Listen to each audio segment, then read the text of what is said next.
나중에 이제 좌표 공간을 좀 이해를 하면은 이제 벡터의 곱적인 거를 는 좌표를 먼저 해드린 다음에 해드릴게요. 알겠죠?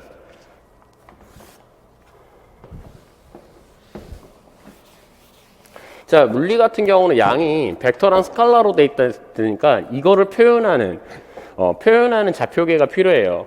좌표계라는 거는 뭐가 되는 거냐면 일단 그 하나의 캔버스라고 생각하시면 되거든요. 네. 그래서 벡터 표현 공간.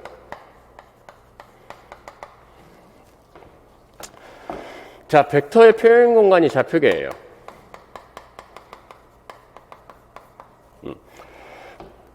자, 좌표계는 뭐가 있냐면 직교 좌표계가 있고요.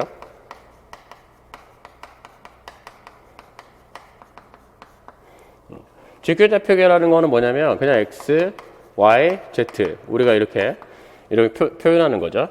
일반적으로 3차원이 베이스고요. 만약에 2차원 상에서만 하면 2차원 좌표계가 되겠죠. 네. 그래서 3차원으로 표현하면 이렇게 돼요. 서로 수직한. 이거를 데카르트 좌표계라도 해요. Z. 이런 식으로 표현을 하죠. 네. 그러면은 얘 같은 경우는 이무의 P점, 여기 P점 있다 할게요. 여기 오고. 네. P점. 그러면 A 벡터라고 하면요. 얘를 X, Y, Z로 할게요. 요거 같은 경우. 네. 그래서, 이 직교 좌표계는 언제 사용을 하냐면, 얘는 일반적으로 물리에서 회전하지 않는 병진 운동에서 많이 사용해요.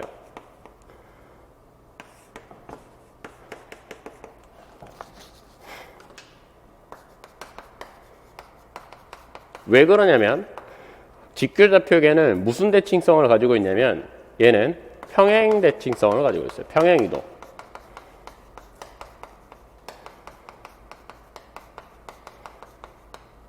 네, 대칭성이라는 게 되게 중요하거든요. 표현을 할 때. 네. 자, 볼게요. 이게 무슨 말인지. 얘는. 자, 우리가 물체가 이렇게 있어요. 그런데 얘가 여기 질량 유심이라 하고 얘가 이렇게 회전을 하지 않고 이렇게 이동했다 할게요. 그러면 이무의 지점 여기 있죠?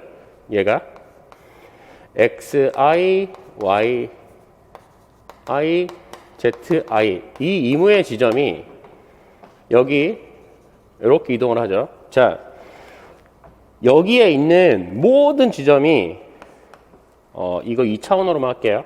3차원으로 하지 말고 네, 그냥 심플하게 네, 이면 2차원 지점이 자, 평행이동에서 이렇게 왔으면 여기가 x, i 프라임, y, i 프라임이 돼요. 그렇죠? 여기 지점이 회전을 안 한다 그랬으니까 그러면 여기가 이제 기준점으로부터 표현을 하잖아요. 이런 식으로 얘가 네. 그런데 초기 기준점이 여기죠. 기준점이 어떻게 되냐면 여기서 얼마만큼 갔냐면 A, B만큼 갔다 할게요. X축으로 A만큼, Y축으로 B만큼. 그러면 잘 보세요. 얘는 여기도 당연히 네, 여기 평행 대칭성이기 때문에 이렇게 이동하면 이 물체에 있는 모든 지점이 다 이만큼씩 이동했죠. 당연하죠, 그건. 네. 그래서 x, i 프라임, y, i 프라임이라는 거는 이 이무의 위치라는 거는 x, i 플러스 y, x, i, y, i 더하기 a, b. 그러니까 성분별로 써보면 x, i 프라임은 x, i 플러스 a, y, i 프라임은 y, i 플러스 b. 네, 모든 지점이 x축으로는 a만큼, y축으로는 b만큼이에요. 어느 지점이든 똑같죠. 네, 이 점을 하든 다 똑같이 평행이동을 해요. 그러니까 직교 좌표계에서는 어디서 많이 활용하냐? 얘는 병진 운동에서 활용을 합니다. 알겠죠? 좌표계. 네, 그거 잘 알아주시면 좋겠어요. 네. 그리고 직결좌표계에서 이제 부피 같은 경우로 부피 요소도 많이 하는데 직결좌표에는 심플하죠. 이무의 네. 작은 부피 요소는 얘가 dx고 dy고 dz니까 미소 부피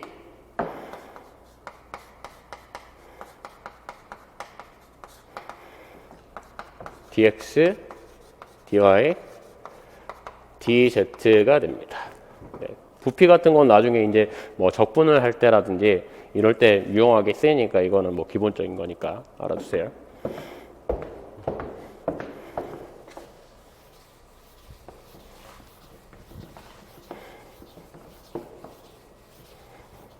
자, 그러면 이제 또 무슨 좌표계가 있냐? 원통 좌표계가 있어요.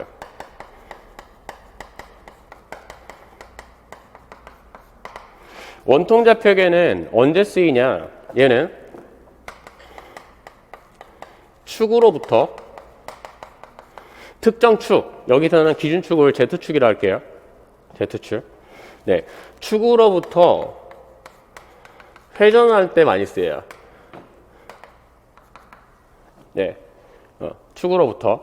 왜 그러냐면 얘는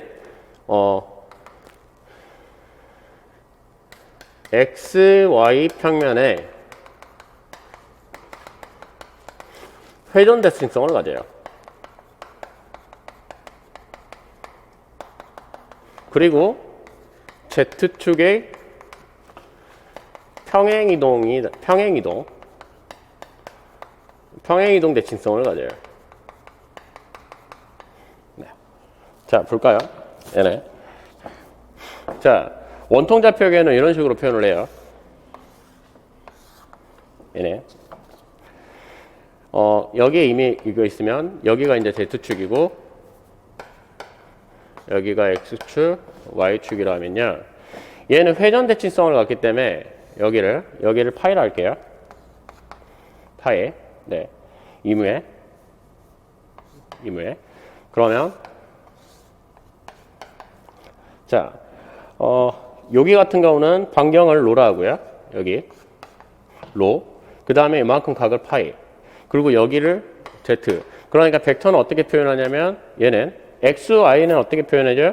X축은 여기에다가 이성분이니까 로 코사인 파이죠. 그래서 X, Y, Z를 어떻게 표현하냐? 원통좌표에서는 로 코사인 파이, 로 사인 파이, Z로 표현을 해요. 알겠죠? 네. 그러면 잘 보세요. 얘가 원통이 있으면은 Z축으로는 평행이동 하는 거 아시겠죠? 이게 Z축이니까 이게 직교성분에서 나왔으니까 이런 식으로 평행이동 뭐 크게 안 바뀌죠? 원통은. 그런데 자, 원통을 XY 평면에서 보면요. 얘가 이렇게 원통이 있는데 위에서 XY 평면만 보는 거예요. 그러면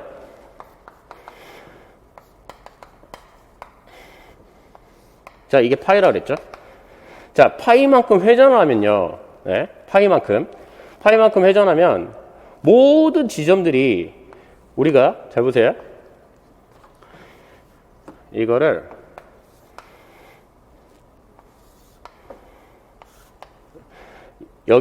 여기서부터 회전했다 할게요. 이렇게 파이만큼. 그럼 잘 보세요. 여기 이무의 지점을 xi, yi라고 하면요. 얘는 그런데 얘는 이렇게 돌고 바깥에는 크게 돌죠. 그러니까 얘는 평행이동에 어긋나요. 돌아가는 길이가 틀려요. 그런데 뭐가 같냐면 얘는 모두 다 똑같이 파이만큼 어디에 위치를 찍든 이렇게 돌리면 어느 위치든 네, 상관없이 모두 똑같이 파이만큼 움직여요.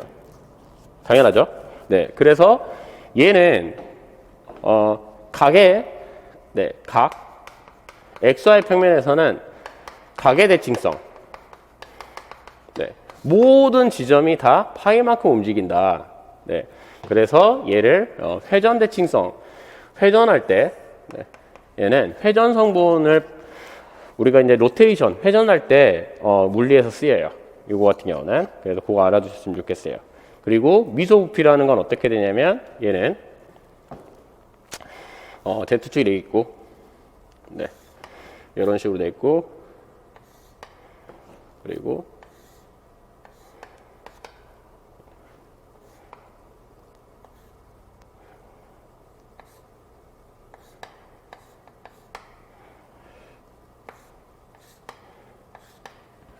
자, 여기는 D로가 되겠죠?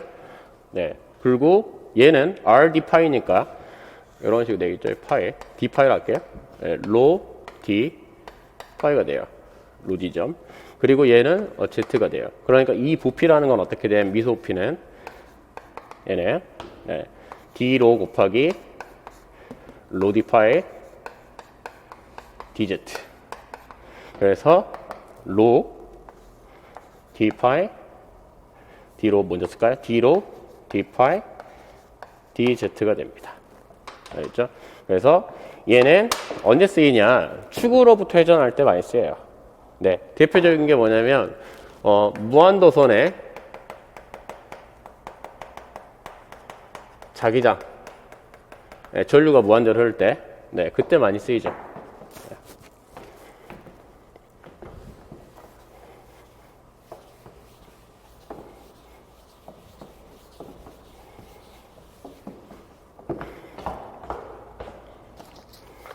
자, 그 다음에 구면 좌표계로 할게요.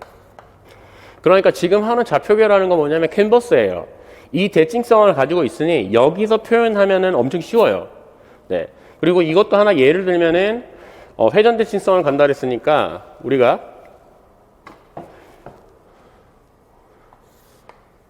뱅글뱅글 도는 거 있죠? 뭐 각속도 오메가로 하는 거. 네. 그때도 많이 쓰이죠.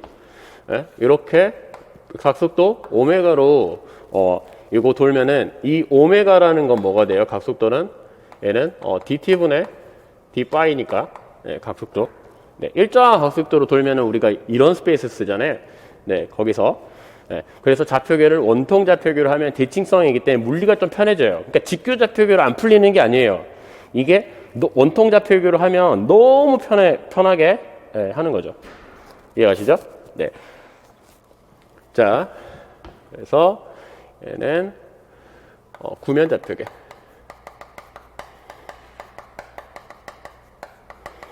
자, 구면 좌표계라는 거는 뭐가 되냐면 얘는 점을 기준으로 등방성을 가지고 있어요. 네. 그리고 뭐 세타랑 파이의 회전 대칭성도 가지고 있죠.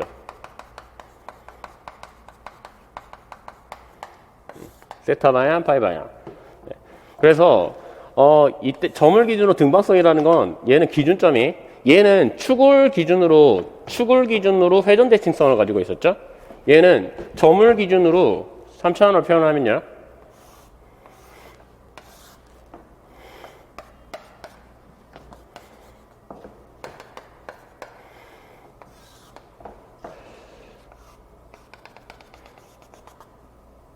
얘는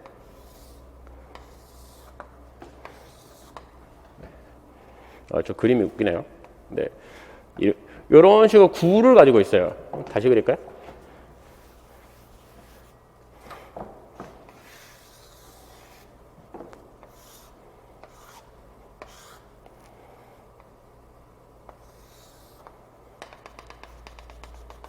네, 구형. 그래서 여기에 임의 지점, 네, 얘를 R 벡터라 하면요. 이 같은 경우는 여기는 파이, 여기를 세타. 네. 그래서 특정 점을 기준으로 다 등광으로 얘는 표현이 되죠. 그래서 얘는 어떻게 표현을 하냐? 얘는 여기 이 벡터, R 벡터, 임의 여기 P점이라고 하면, 네, O점이라고 하고, R 벡터라는 건 OP 벡터죠. 얘를 X, Y, Z라고 하면 얘는 자, 볼게요. 자, 여기는 여기 길이가 얼마냐면 R 사인 세타죠. 네. 얘는 R 사인 세타, 여기는 R 코사인 세타고요. 네. 그러니까 X라는 여기가 R 사인 이게 이렇게 내려서 R 사인 세타니까 나란한 거예요. 그림 좀 이상해서 그랬지. 여기는 R 사인 세타 코사인 파이. R 사인 세타 사인 파이. 그다음에 R 얘는 코사인 세타. 네, 이렇게 표현이 됩니다. 이거 같은 경우는 특정 지점으로 등방성 대칭성을 가지고 있기 때문에 얘는 언제 많이 표현이 되느냐, 이런 거 같은 경우는 중력을 표현할 때라든지, 그 다음에 뭐 점전화의 전기장, 네, 점전화, 또는 균일한 분포, 3차원의 구형 대칭성을 가지고 있는 균일한 분포의 전기장을 표현할 때 많이 사용합니다. 이거 같은 경우는. 네. 그래서 우리가 좌표를 잡을 때, 활용할 때는 이 대칭성을 잡아야지 엄청 물리가 간단해져요. 네. 그러니까 이 좌표계가 기본이라는 거 조금 알아두시면 좋겠고, 이거 같은 경우는 어떻게 되냐면, 얘는, 네, 자료를 올려드릴게요. 그림 그리기가 좀 그지 같아서, 이렇게, 얘가, 이렇게 되는데, 네, 좀 어려워요. 네, 이게 우리가 Z축이 있고요. 네, 요렇게 돌아가는 것 같은 경우는 어떻게 되냐면 이 방향은 R sin 세타 D 세타가 돼요. 이게 세타니까 요렇게 이 성분이 되는 거기 때문에. 네, 그리고 D 파이죠. 여기 말할게요. 여기 잘못 말했네요. 네, 여기 요렇게 되는 거는 지금 요렇게 되는 거기 때문에, 네, 얘는 이 성분이라는 거는 R sin 세타 D 파이가 되는 거고, 얘는 어떻게 되냐면 이 성분은 R, 네, 얘는 D 세타가 돼요. 그렇죠? 이 방향이 R 방향이니까. 네, 이렇게 세타, D 세타. 그리고 여기는 DR이니까 DR. 그래서 미소부피는 어떻게 되냐면요, DV는 R에 되고 sin 세타 DR D 세타 D8가 돼요. 이런 식으로. 이것도 기본으로 알고 계시고요. 네, 이게 미소부피, 구형 좌표계의 미소부피가 돼요. 부피적분 하려면 이걸 기본적으로 써줘야 됩니다. 네, 이건 꼭 알고 계시고요. 그래서 우리가 물리를 할 때는 각각의 영역별로 대칭성이 있어요. 그렇죠? 어떤 성질을 다룰 때 어떤 대칭성이 있는데, 그러니까 우리가 병진할 때는 자꾸 직교좌표계를 한 이유 같은 경우는 당연히 기본적인 거예요. 왜냐면 그렇게 잡으니까 편한 거예요. 네, 그리고 자꾸 자기장 할 때는 원통좌표계 나오죠. 네, 그리고 뭐 전기장 할 때는 구형좌표계 나오는 게, 그렇게 그런 좌표계를 썼더니 너무 편하게 하는 거기 때문에 우리가 쓰는 겁니다. 그리고 꼭 원통 좌표계를 안 쓰고 그냥 직교 좌표계로 해도 다 풀려요. 근데 너무 지저분하니까, 네, 대칭성이 있는 거를 맞춰가지고 쓴다는 거. 그래서 그게 기본적인 좌표계예요. 그러니까 물리를 시작할 때 캔버스라고 생각하시면 됩니다. 알겠죠? 네, 넘어갈게요.